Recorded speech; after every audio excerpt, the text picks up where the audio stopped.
ദൃശ്യം 3 ഇന്ന് രാവിലെ 8 മണിക്കുള്ള ഷോ ആയിരുന്നു ഞാൻ കണ്ടത്. സോ അത് മാത്രമല്ല, ഇന്ന് നമ്മുടെ മോഹൻലാലേട്ടൻ്റെ ജന്മദിനമാണ്. സോ അതുകൊണ്ട് തന്നെ ഫാൻസിനും സിനിമാ പ്രേമികൾക്കൊക്കെ ആഘോഷിച്ച് സിനിമ കാണാൻ പറ്റിയ ദിവസമാണെന്ന്. ദൃശ്യത്തിൻ്റെ റിലീസും പിന്നെ ലാലേട്ടൻ്റെ ബർത്ത്ഡേയും ഒക്കെ കൊണ്ടൊരു ആഘോഷ ദിവസമാണ്. പക്ഷേ സിനിമയിലോട്ട് വരുമ്പോൾ സിനിമ ഡയറക്റ്റ് ചെയ്തിരിക്കുന്നത് ജിത്തു ജോസഫാണ്. അതുപോലെ ബാക്കി കാസ്റ്റ് പറയുമ്പോൾ മീന, അൻസിബ, എസ്തർ, സിദ്ദിഖ്, മുരളി ഗോപി, പിന്നെ ആശാ ശരത്ത്, അതുപോലെ സെക്കൻഡ് പാർട്ടിലുണ്ടായിരുന്ന കുറച്ച് ക്യാരക്ടേഴ്സുണ്ട്. സോ ബേസിക്കലി ഇത് അതിൻ്റെ കണ്ടിന്യൂഷനായിട്ട് സെക്കൻഡ് പാർട്ടിൻ്റെയും ഒരു ഓൾമോസ്റ്റ് അതിലുള്ള എല്ലാ ക്യാരക്ടേഴ്സും ഇതിലുണ്ട്. അപ്പോൾ പടം 2.25 മണിക്കൂറുണ്ടായിരുന്നു. അപ്പോൾ ആദ്യത്തെ ഒരു 1.5 മണിക്കൂറോളം, അതായത് ഇൻ്റർവെല്ലിൽ വരെ ഭയങ്കര ലാഗായിരുന്നു. എനിക്ക് തീരെ വർക്കായില്ല. അപ്പോൾ ബാക്കിയുള്ളവർക്ക് ചിലപ്പോൾ ആ കഥയോട് അതൊന്ന് ചേർന്ന് പോകുന്നു എന്നൊക്കെ തോന്നുമായിരിക്കും. പക്ഷെ എന്നെ സംബന്ധിച്ച് അത് ലാഗായിട്ടാണ് എനിക്ക് ഫീൽ ആയത്. കാരണം അതിൽ പ്രത്യേകിച്ച് ഒന്നും ഇല്ല. അത് ജസ്റ്റ് ഒന്ന് ഒരു ടെൻഷൻ ബിൽഡ് ചെയ്യാനായിട്ട് അവർ ട്രൈ ചെയ്യുന്നുണ്ട്, പക്ഷേ എനിക്കത് കിട്ടുന്നില്ല. സോ ഇൻ്റർവെൽ ആകുമ്പോൾ ഒരു ക്യാരക്ടറിനെ റിവീൽ ചെയ്യുന്നുണ്ട്. അത് അത്യാവശ്യം നല്ലൊരു സീനായിരുന്നു. കാരണം എക്സ്പെക്റ്റ് ചെയ്തില്ല അങ്ങനത്തെ ഒരു ക്യാരക്ടർ റിവീല്. സോ അത് അത്യാവശ്യം കൊള്ളാം. അതല്ലാണ്ട് ഫസ്റ്റ് ഹാഫിൽ വരുമ്പോൾ മ്യൂസിക് ആണെങ്കിലും ഡയറക്ഷൻ ആണെങ്കിലും ഒന്നും പ്രത്യേകിച്ച് എടുത്ത് പറയാനും മാത്രമൊന്നും എനിക്കങ്ങോട്ട് ഫീലായില്ല. അപ്പോൾ ഇതിൽ ഒരു പാട്ട് യൂട്യൂബിൽ കണ്ടായിരുന്നു, പക്ഷേ ആ പാട്ടൊന്നും സിനിമയിലില്ല. ജസ്റ്റ് പാട്ടായിട്ട് ഇറക്കിയതായിരിക്കും.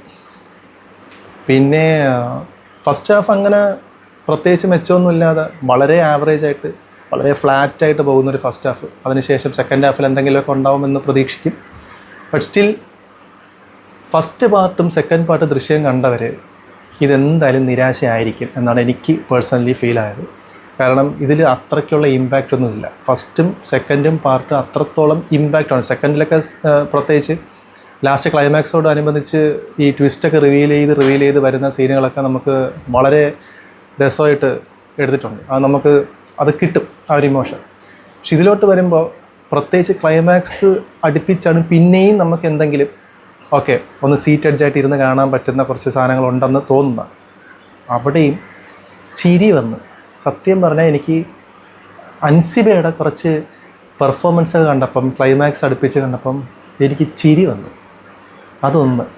രണ്ടാമത്, ഒരച്ഛൻ എന്ന നിലയ്ക്ക് മോഹൻലാൽ ഇത് ചെയ്യോ എന്ന് നമ്മൾ വിചാരിക്കുന്ന കാര്യമാണ് ക്ലൈമാക്സ് അടുപ്പിച്ച് നടക്കുന്നത്. സോ ബേസിക്കലി ഇതൊരു കൺഫെഷൻ പോലെയാണ് പോകുന്ന സ്റ്റോറി മൊത്തം. അതായത് കുറ്റബോധവും നമ്മളതിനുള്ള എന്തെങ്കിലുമൊക്കെ പ്രായച്ചിത്തം ചെയ്യണം, അല്ലെങ്കിൽ അത് ഏറ്റുപറയണം എന്നൊക്കെയുള്ള ലെവലിലാണ് ഈ സിനിമ മുന്നോട്ട് പോകുന്നത്. അപ്പോൾ നമ്മളെ സംബന്ധിച്ച് എങ്ങനെ ജോർജ് കുട്ടി പിടിക്കപ്പെടരുത്, ജോർജ് കുട്ടി പിടിക്കപ്പെട്ടാൽ ജോർജ് കുട്ടി അല്ലല്ലോ എന്നാണല്ലോ വെയ്പ്പ്. അപ്പോൾ അത് കാണാനും എന്തൊക്കെയാണ് പുള്ളിയുടെ ഇപ്പോഴത്തെ പ്ലാന്, എങ്ങനെയാണ് പുള്ളി ഇതിൽ നിന്ന് പോലീസ് പിടിക്കാൻ വരുന്നുണ്ടെങ്കിൽ അത് എങ്ങനെ ഊരി പോകുന്നു എന്നൊക്കെ ഉള്ളത് കാണാനാണ് നമ്മൾ മെയിനായിട്ട് പോകുന്നത്. അതുപോലെ ക്ലൈമാക്സ് ഒരു ട്വിസ്റ്റും. പക്ഷേ ഇത് വെച്ച് നോക്കുമ്പോൾ അത് നിരാശയാണ്. ഇത് ജസ്റ്റ് ഒരു ആവറേജ് പടം, ഒരു ഫ്ലാറ്റ് പടം അല്ല. വലിയതായിട്ട് എടുത്തു പറയാനും മാത്രമൊന്നും എനിക്കൊന്നും പേഴ്സണലി ഫീൽ ചെയ്തില്ല. പിന്നെ ഫസ്റ്റ് ഷോ ആയിരുന്നുകൊണ്ട് തന്നെ കുറച്ച് പേരൊക്കെ പല സീൻസിനും കയ്യടിയും ബഹളമൊക്കെ ഉണ്ടായിരുന്നു. അതൊക്കെ വളരെ ആവറേജ് സീൻസാണ്. ഈ സിനിമയിൽ കാര്യമായിട്ടൊന്നും എടുത്തു പറയാനില്ലാത്തതുകൊണ്ടായിരിക്കാം ചിലപ്പോൾ ആ സീനൊക്കെ വന്നപ്പോൾ എന്തോ വലിയ കാര്യമായിട്ട് തോന്നിയിട്ട് എല്ലാവരും കൂടെ കൈയടിച്ച് ബഹളം വെച്ചത്. പെർഫോമൻസുകളെല്ലാം നീറ്റാണ്. അത് നമുക്ക് ഒരു കാരണവശാലും മോഹൻലാലിൻ്റെ പെർഫോമൻസിനെ പറ്റി പറയാൻ അർഹതയില്ല. സ്റ്റിൽ പുള്ളി അടിപൊളി, മീന അടിപൊളി, പിന്നെ എസ്തറിൽ അടിപൊളി.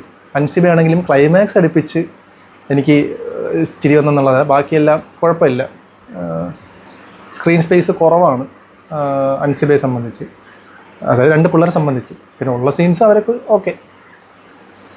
അല്ലാണ്ട് മ്യൂസിക്കിനെ പറ്റി പറയുമ്പോൾ മ്യൂസിക് ആണെങ്കിലും അവിടെ വന്ന് പോകുന്നല്ലാതെ വലിയ കാര്യമായിട്ടൊന്നും മ്യൂസിക്കിനെ പറ്റി പറയാനില്ല. സത്യം പറഞ്ഞാൽ ഇങ്ങനത്തെ ഒരു സിനിമ ഇപ്പോൾ എടുക്കേണ്ട കാര്യമില്ല. ഇതിൻ്റെ ഒരു പർപ്പസ് എന്താണെന്നൊന്നും മനസ്സിലാവുന്നില്ല. ഇതിപ്പോൾ എടുത്തിട്ട് പ്രത്യേകിച്ച് എൻഗേജിങ് ആയിട്ടുള്ള ഫാക്ടേഴ്സ് ഒന്നും ഇതിലെനിക്ക് കാണാൻ പറ്റില്ല. ഫാമിലി ഓഡിയൻസിന് ചിലപ്പോൾ ഇഷ്ടപ്പെടും. കാരണം ഫാമിലി ആയിട്ടാണ് ഫുള്ള് സ്റ്റോറി. കുടുംബം, കല്യാണം, മക്കളുടെ ഭാവി, അതുപോലെ മക്കളെ പഠിത്തം, നല്ലൊരു സ്ഥലത്തോട്ട് അൻസിബയെ കെട്ടിച്ച് വിടുക, കാരണം ഇങ്ങനത്തെ ഇഷ്യൂസൊക്കെ ഉള്ളതുകൊണ്ട് അത് ശരിയാവുന്നില്ല, അങ്ങനത്തേക്കുള്ളൊരു സ്റ്റോറിയാണ്. അപ്പോൾ ലാസ്റ്റ് ഒരു 10-15 മിനിറ്റോളം കുറച്ച് ട്വിസ്റ്റ് റിവീൽ ചെയ്യുന്ന സീൻസാണ്.